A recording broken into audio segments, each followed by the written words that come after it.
Dear students, welcome to the lecturer group. आज का हमारा टॉपिक है atomic number and maths number. ये आपके सामने बुक का पेज है और पहले हम इसको रीड करेंगे और बाद में मैं आपको शॉर्ट नोट्स प्रोवाइड कर दूंगा इस तरह से, जिनको आप जो हैं वो बाद में रिवाइज भी कर सकते हैं और कॉपियों में नोट डाउन भी कर सकते हैं। तो चलते हैं अपने लेक्चर की तरफ। एटॉमिक नंबर और मैथ्स नंबर को अगर देखें तो इसमें हमें सबसे पहले ये पता होना चाहिए कि इलेक्ट्रॉन, प्रोटॉन और न्यूट्रॉन जो थे वो डिस्कवर हो चुके थे एज अ फंडामेंटल पार्टिकल। तो उसके बाद जो है वो एटम्स के अंदर जो है वो देखा गया कि डिफरेंट एलिमेंट हैं, तो उनके अंदर क्या फ़र्क है, मेन फ़र्क क्या है। तो उन्हें नज़र आया कि जो फ़र्क है वो बेसिकली इलेक्ट्रॉन, प्रोटॉन और न्यूट्रॉन की तादाद का है, उनकी कंसंट्रेशन का है। कि अगर तो कुछ एलिमेंट हैं उनके अंदर कम है, कुछ में ज़्यादा है, दैट्स वाई उनके जो डिफरेंट डिफरेंट हर एलिमेंट के एटम में नंबर ऑफ़ प्रोटॉन और न्यूट्रॉन देखे गए। तो इससे पता चला कि नंबर ऑफ़ प्रोटॉन जो हैं वो हर एटम के फिक्स होते हैं। जब मज़ीद स्टडी किया गया तो ये बात सामने आई, the number of proton present in atom of an element is always fixed, और उसका नाम क्या रखा गया, एटॉमिक नंबर। ठीक है, नंबर ऑफ़ प्रोटॉन, यानी कि अगर आप हाइड्रोजन का एक एलिमेंट है, अगर उसका प्रोटॉन देखेंगे तो वो 1 होते हैं उसमें। इसी तरह हीलियम का देखेंगे तो 2 होते हैं। ठीक है, लिथियम में 3 होते हैं। इसी तरह सोडियम में 11 होते हैं। तो ये हर एलिमेंट जो है उसके प्रोटॉन नंबर हमेशा फिक्स्ड हैं और वो चेंज नहीं हो सकते। अगर प्रोटॉन चेंज होंगे तो उसका नाम ही उस एलिमेंट का चेंज हो जाएगा। हाँ, इलेक्ट्रॉन जो हैं वो चेंज हो सकते हैं, न्यूट्रॉन भी आगे मैं ये मज़ीद एक्सप्लेन करूँगा किस तरह से चेंज हो सकते हैं। तो बहरहाल हम एक एटम के जो एटॉमिक नंबर है वो उसके नंबर ऑफ़ प्रोटॉन को रिप्रेजेंट करता है, और इसको जो है रिप्रेजेंट करने के लिए जो जेड यूज़ किया गया, जेड जो है एटॉमिक नंबर को रिप्रेजेंट करता है। ये भी पूछा जाता है कि कौन सा साइन यूज़ किया जाता है।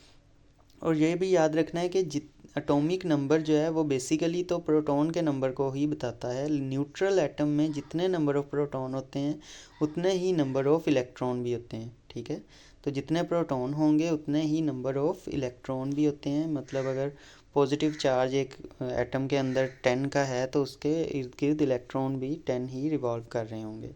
इसी तरह जो दूसरी टर्म है, अगर हम देखें तो उसे मैस नंबर या एटॉमिक मैस भी बोला जाता है।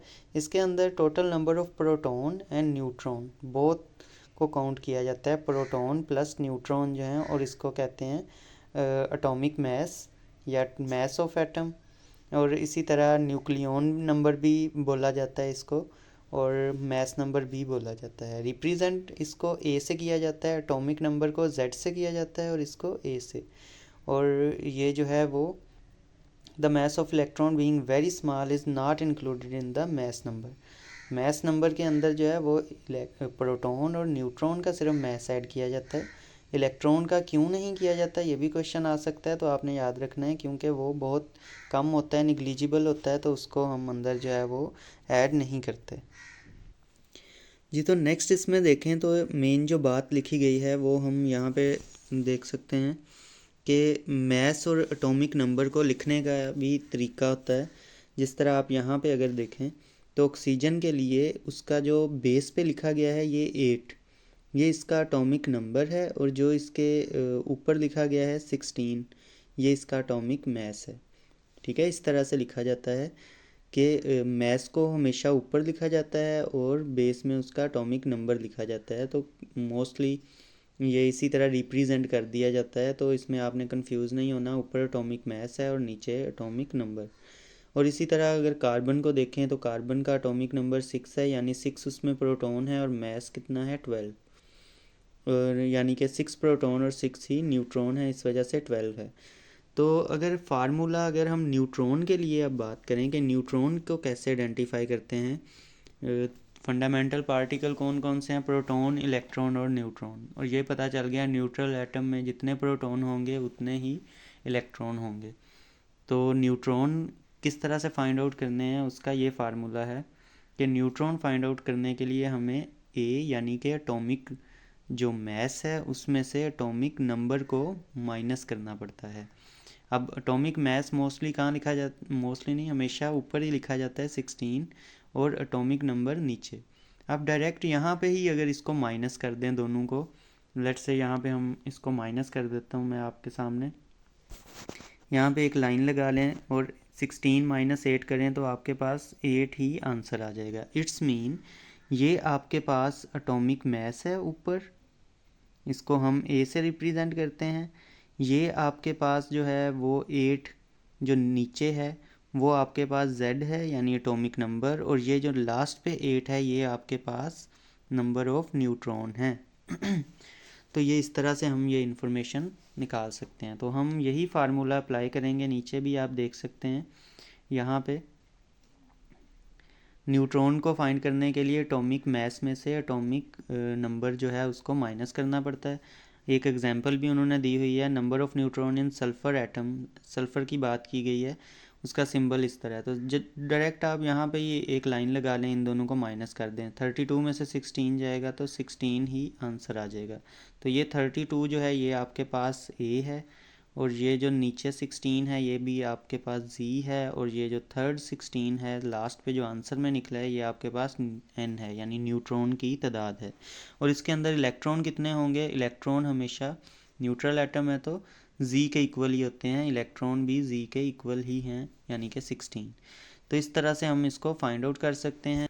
एक और एग्जांपल को अगर हम डिस्कस करते जाएं वो ये है कि यहाँ पे calculate the number of neutron proton electron in barium. Barium के अंदर अगेन आपने जस्ट सिंपल या तो ये फार्मूला भी लिख के कर सकते हैं, सिंपल सीधा यहाँ पे भी माइनस कर सकते हैं, यहाँ पे माइनस का साइन लगाएं 81 आंसर आ जाएगा।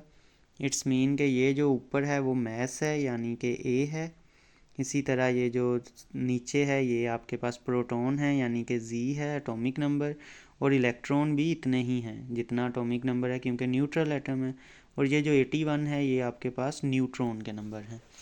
तो यहाँ से हमें इस तरह से हम ये बातें जो हैं वो फाइंड आउट कर लेते हैं। इलेक्ट्रॉन और प्रोटॉन हमेशा इक्वल होते हैं, न्यूट्रल एटम है ये याद रखिएगा। नीचे मज़ीद भी हम नोट्स में जो है वो इसकी एग्जांपल सॉल्व करेंगे जी। तो मेन पॉइंट्स जो हैं वो हमारे पास ये हैं कि नंबर ऑफ़ प्रोटॉन जो हैं वो नंबर उनको हम एटॉमिक नंबर कहते हैं, और ये आइडेंटिटी बताते हैं एलिमेंट की, यानी हर एलिमेंट का एटॉमिक नंबर जो है वो डिफरेंट होता है। हाइड्रोजन का 1 है, हीलियम का 2 है, सोडियम का 11 है, इस तरह से equal to the number of electron in a neutral atom. और एटॉमिक नंबर जो यानी नंबर ऑफ़ प्रोटॉन हमेशा इक्वल होते हैं न्यूट्रल एटम में, किसके, इलेक्ट्रॉन के। अगर मैस नंबर की बात करें तो मैस नंबर जो है वो हमारे पास total number of proton plus neutron को हम क्या कहते हैं, मैस नंबर। और इसके और नाम भी हैं, जैसे एटॉमिक मैस भी बोला जाता है और न्यूक्लियन नंबर भी बोला जाता है। आगे represent the mass of atom electron are negligible. Electron का अंदर मैस हम नहीं करते क्योंकि उसका मैस बहुत कम होता है, नेग्लिजिबल, और ये टोटल मैस होता है प्रोटॉन और न्यूट्रॉन का। फार्मूला इसको कैलकुलेट करने का क्या है, न्यूट्रॉन इक्वल होते हैं atomic mass minus atomic number, यानी total mass minus number of proton. Symbol जो है वो एटॉमिक नंबर का जो है वो Z है और एटॉमिक मैस का जो है वो A है। इसी तरह अगर रिप्रेजेंट करने का तरीका भी मैंने आपको बताया था कि एटॉमिक मैस को ऊपर वाली साइड पे एलिमेंट का सिंबल लिखते हैं, उसके ऊपर वाली साइड पे एटॉमिक मैस उसका मेंशन कर देते हैं और नीचे उसका एटॉमिक नंबर लिख देते हैं। की फैक्ट्स में जो है आपको ये बात पता होनी चाहिए कि अगर हम किसी भी एलिमेंट का इलेक्ट्रॉन, एटम का इलेक्ट्रॉन चेंज कर दें तो वो आयन बन जाता है, ठीक है, पॉजिटिव या नेगेटिव कैटायन या एनायन।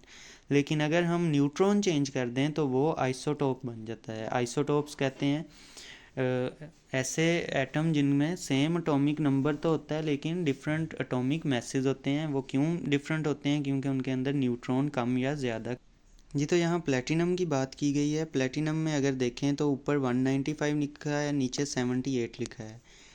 तो मैंने आपको सिंपल तरीका ये भी बताया हुआ है कि यहाँ पे लाइन लगा के माइनस कर दें। आप नीचे साइड पे अलग से भी माइनस कर सकते हैं। तो ऊपर जो है वो हमारे पास एटॉमिक मैस है, नीचे जो है एटॉमिक नंबर है, और यहाँ पे जो इसे माइनस करके आएगा वो आएगा 117, वो हमारे पास क्या हो जाएगा, न्यूट्रॉन के नंबर। तो यहाँ से आप इस तरह से भी कर सकते हैं, न्यूट्रॉन के फार्मूले में पुट करके neutron is equal to atomic mass यानी ए माइनस एटॉमिक नंबर।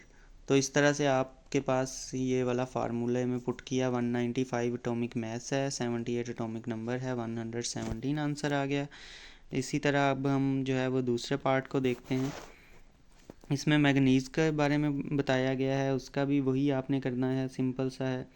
फार्मूले में आप पुट कर लें, 25 उसमें प्रोटॉन है तो 25 न्यूट्रल एटम है, 25 ही इलेक्ट्रॉन आ गए, और 55 उसका एटॉमिक मास है यहाँ पे उन्होंने दिया हुआ, उसमें से हमने एटॉमिक नंबर को माइनस किया तो नंबर ऑफ़ न्यूट्रॉन हमारे पास आ गए। इस तरह से हम जो है आयोडीन का भी फाइंड कर सकते हैं। प्रोटॉन 53 है, एटॉमिक नंबर जिन्हें नीचे दिया है, और 127 उसका एटॉमिक मास है, उसमें से एटॉमिक नंबर को माइनस किया तो 74 आ गया। इलेक्ट्रॉन चूँकि ये भी एक न्यूट्रल एटम है तो उतने ही हैं जितने प्रोटॉन हैं।